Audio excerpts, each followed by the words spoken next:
Bueno, hoy vamos a empezar analizando la obra de un autor fundamental en la historia del pensamiento contemporáneo, que es Hans Blumenberg. Hans Blumenberg, hay una anécdota que cuenta un amigo suyo, Odo Marquardt, que creo que ilustra bien lo que su obra denota. Según cuenta Marquardt, eh, Blumenberg desarrolló una cierta obsesión por haber quedado 7 años fuera de la universidad durante el nazismo, por ser bueno, de madre judía, y esto hizo que en determinado momento él decidiera no salir más de su casa para poder quedarse a escribir. Pero eso no fue suficiente y lo que hizo fue desarrollar un calendario propio para poder dormir solo 6 noches a la semana y así, como les decía, poder quedarse más tiempo en su casa escribiendo. Bueno, creo que eso sintetiza bastante bien lo que se puede ya descubrir en su propia obra. Se trata de una obra enormemente vasta y erudita bueno, él era de formación clasicista, pero se nota además que estaba muy bien familiarizado con toda la historia del pensamiento contemporáneo. Y su obra va a transitar por campos, ámbitos, períodos muy distintos entre sí, tratando siempre de integrar marcos teóricos y aproximaciones muy diversas, tratando de alguna forma de traspasar siempre los contenidos explícitos de los discursos para revelarnos por debajo de ellos sentidos mucho más profundos. Bueno, esto es lo que vamos a ver entonces, tratar de aproximarnos en la medida de lo posible en estas dos clases que siguen.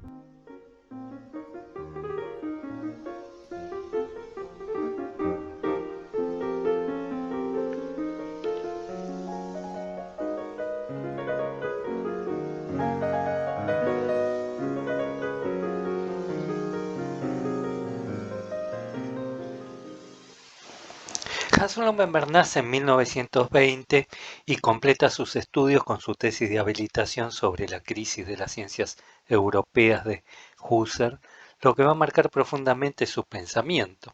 Este se va a inscribir dentro de los marcos de la fenomenología husserliana, aunque le va a imprimir a ella un sesgo peculiar que lo terminará apartando de ella. De Husserl retoma dos grandes cuestiones. La primera refiere a los orígenes y sentido de la modernidad, más precisamente cómo se produjo el paso de un universo de pensamiento teológico a un universo de pensamiento racional. Este proyecto se despliega fundamentalmente en la trilogía de grandes obras formada por La legitimidad de la Edad Moderna de 1966, La génesis del mundo copernicano de 1975 y Trabajo sobre mito de 1979, las cuales constituyen el núcleo de su producción. El segundo de los grandes problemas resulta del anterior y consiste en su crítica de la historia conceptual. Según muestra, para comprender cómo se producen esas grandes transformaciones intelectuales, la historia conceptual resulta del todo insuficiente. En realidad, Blumenberg no fue un autor propenso a explicitar su metodología histórica, aunque algunos de sus textos contienen claves fundamentales para comprender su perspectiva teórica. Bueno, entre ellos los más importantes son Paradigmas para una metaforología, que fue su primer escrito teórico, y Hacia una teoría de la inconceptualidad de 1979, que aparece como un apéndice en ese libro que aparece ahí, Naufragio con espectador. Bueno, aunque hay otros libros publicados póstumamente, como Conceptos en Historia de 1998, La legibilidad del mundo del año 2000 y Teoría del mundo de la vida de 2010, que nos revelan cuál es la visión del mundo que subyace a su metodología histórica, y esto nos permite comprender el sentido de su crítica de la historia conceptual, es decir, eh, a qué se refieren sus señalamientos de aquellos límites que le serían inherentes a la historia conceptual y que lo va a llevar a él a dirigir su atención a los fenómenos más primitivos de simbolización de la realidad, los cuales serían de naturaleza preconceptual. Bueno, en lo que sigue vamos a repasar en grandes líneas estas dos grandes áreas por las cuales se despliega su producción intelectual, la historia del pensamiento y la teoría histórica. En esta primera clase nos vamos a enfocar en la primera de ellas y más precisamente en su análisis de los orígenes de la modernidad.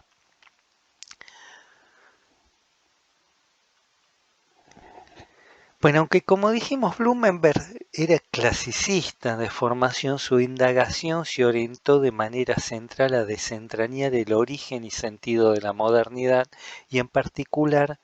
cómo se produjo el tránsito del universo de pensamiento teológico al universo de pensamiento racional.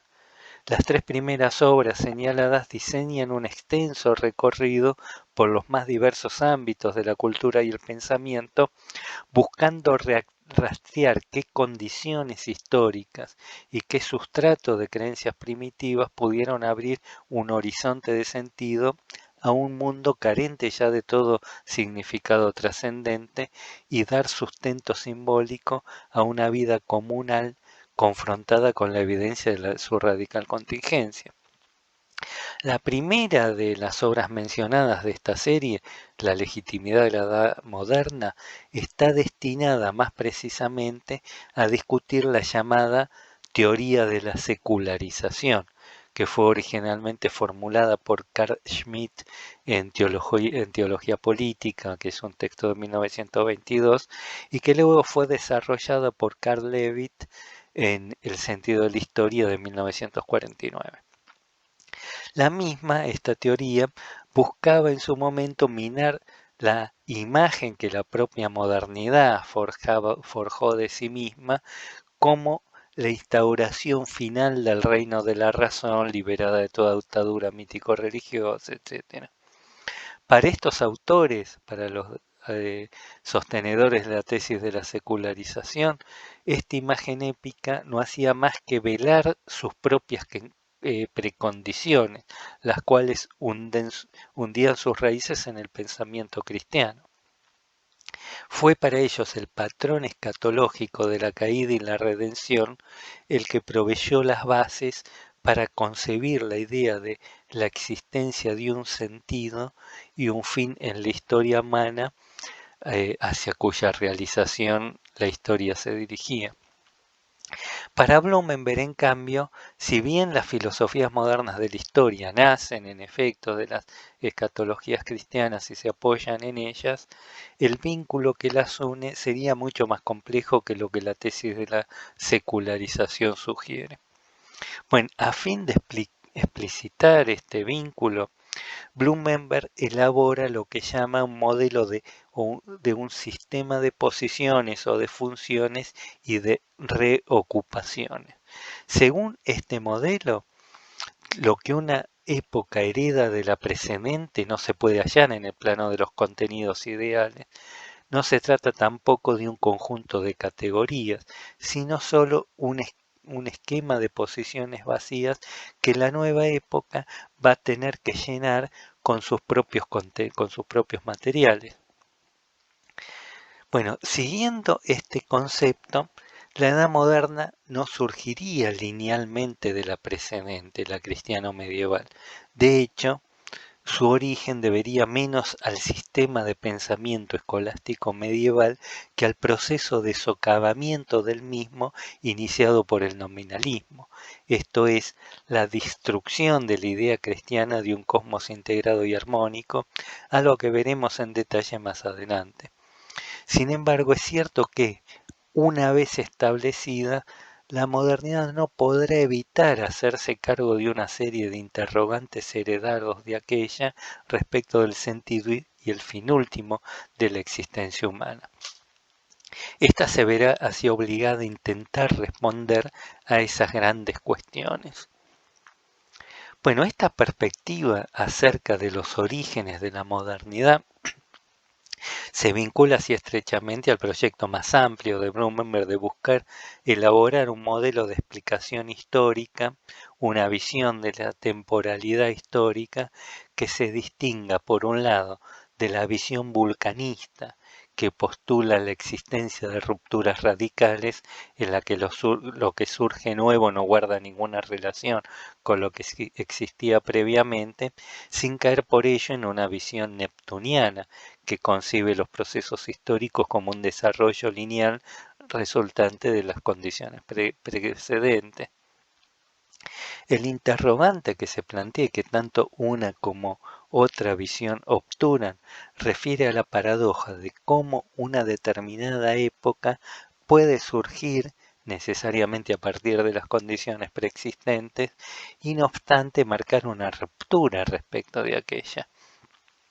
Esto, como veremos en la clase siguiente, será también el eje en torno del cual girarán sus escritos teóricos. Pero algo de esto ya anticipa en estos trabajos históricos, particularmente en su perspectiva de los orígenes de la modernidad y de cómo se produjo la revolución científica a la que la modernidad está estrechamente asociada. La segunda de las obras antes mencionadas en la trilogía, la Génesis del mundo copernicano, que es la única de las tres que no está traducida al español, es, según entiendo, la que plasma mejor esta perspectiva. Allí Blumenberg retoma su modelo de posiciones y reocupaciones para analizar el proceso de quiebra de las cosmologías geocéntricas, la astronomía ptolemaica y la emergencia de la astronomía copernicana o heliocéntrica. Esto lo lleva ahora a distinguir entre la serie de precondiciones que hicieron posible la revolución científica y la historia de efectos o Wirkungsgeschichte por la que la misma efectivamente se produjo. La astronomía copernicana necesariamente se va a levantar a partir de las premisas del pensamiento escolástico medieval y entroncaría con él. De hecho, ella surgió, como muestra Blumenberg, más bien de un intento por salvar la física aristotélica que de alguna vocación por destruir la misma. Sin embargo, y a pesar de ella, terminaría utilizando los mismos principios aristotélicos para subvertir su concepción física en su propia base, esto es, en la distinción entre las esferas de lo supralunar y lo sublunar. A partir de entonces, las mismas leyes van a aplicarse a ambos dominios. Bueno, reconstruir el proceso por el cual se produjo esta transformación, según lo describe Blumenberg, escapa a la presente clase. Pero lo que sí cabe señalar acá es que para que la misma resultara posible para Blumenberg, fue necesaria una vez más la intercesión de la reacción teológica absolutista sobre la que se funda el nominalismo. El nominalismo produciría una serie de desplazamientos en el pensamiento físico cristiano medieval que resultarían en un aflojamiento, es decir, generarían una situación de inestabilidad en su sistema y hacen posible finalmente su quiebra. Bueno, esto no significa, sin embargo, que figuras como Guillermo de Ockham o Jean Buridan, que eran los principales representantes del nominalismo, pudieran considerarse precursores de la modernidad como suele hacerse en las historias tradicionales de la ciencia. Los cambios que ellos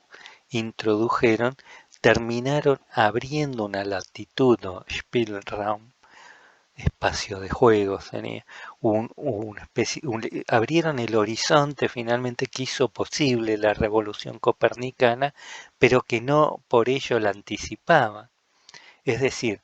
tales transformaciones irían conformando la serie de precondiciones necesarias para la astronomía copernicana, cuya emergencia y desarrollo solo se explicará, sin embargo, por la historia de efectos que no se encontraban ya originalmente contenidos en su punto de partida.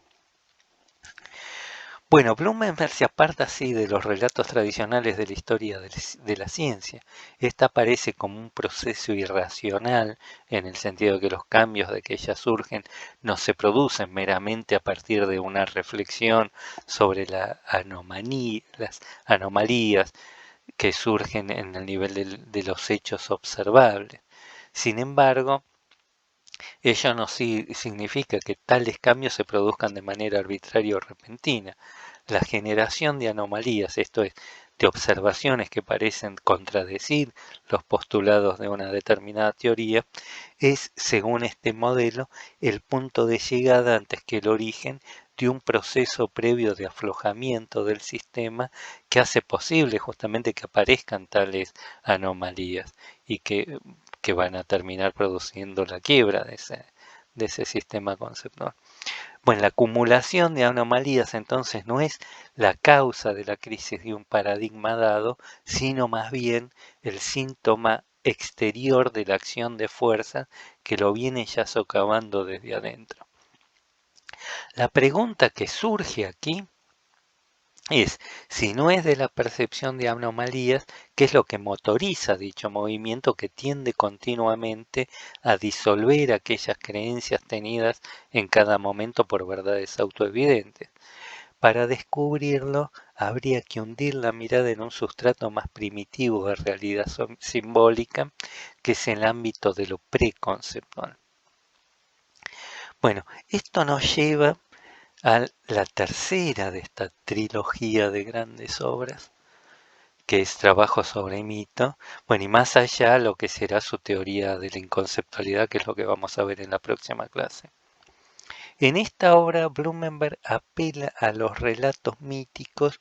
como un medio de penetrar aquello que desde su punto de vista, que desde un punto de vista estrictamente conceptual sería incomprensible o inexplicable, lo que comprende de manera particular la problemática relativa al surgimiento de la disposición técnica hacia el mundo que es propio de la modernidad. En última instancia, dice, la ciencia y el mito son para Blumenberg formas diversas en que se hace manifiesto un dato antropológico básico, que es el permanente desajuste del hombre respecto de su medio, su incapacidad radical de controlar sus propias condiciones de existencia, lo que llama el absolutismo de la realidad. Aunque por distintas vías, ambos, el mito y la ciencia, se ordenan en función de un objetivo común: destacar la capacidad humana para domesticar la contingencia. La ciencia no sería sino otra forma de realización del proyecto mítico encarnado en la figura de Prometeo, de volver asible conceptualmente un mundo cuya secreta estructura y mecánica de funcionamiento no nos es transparente ni nos es dado conocer. Proteo, la contrafigura de Prometeo con su capacidad de transfigurarse permanentemente, simboliza esta volubilidad de la voluntad de los dioses que los vuelve incontrolables para los mortales. Es con el fin de superar la angustia que dicha extrañeza genera, que el hombre crea un universo de símbolos que le hagan inteligible su trato cotidiano con el mundo. Al final, agotado el repertorio de sus transformaciones, Proteo vuelve siempre a su forma original, dejando descubrir su secreto. Al absolutismo de la realidad, el hombre, en tanto que animal simbólico, según la definición de Cassirer, le va a oponer el absolutismo de las imágenes. Bueno, como vemos, aquello que comenzó como un proyecto bien preciso, como es el de indagar el origen y sentido de la modernidad, termina conduciéndolo a Blumenberg a plantearse problemáticas cada vez más amplias, como es la cuestión de las estructuras del cambio en la historia, la dinámica de los procesos histórico-conceptuales y, en última instancia, cuál es la raíz última de esta inestabilidad de los horizontes de vida que lleva al hombre a volver una y otra vez sobre sus certidumbres más fundamentales, aquellas que le hacen posible el trato significativo con su entorno social y natural, y replanteárselos permanentemente. Mito y ciencia convergen en este punto. Sin embargo, el modo en que uno y otra operan es muy distinto, como vamos a ver en la parte siguiente.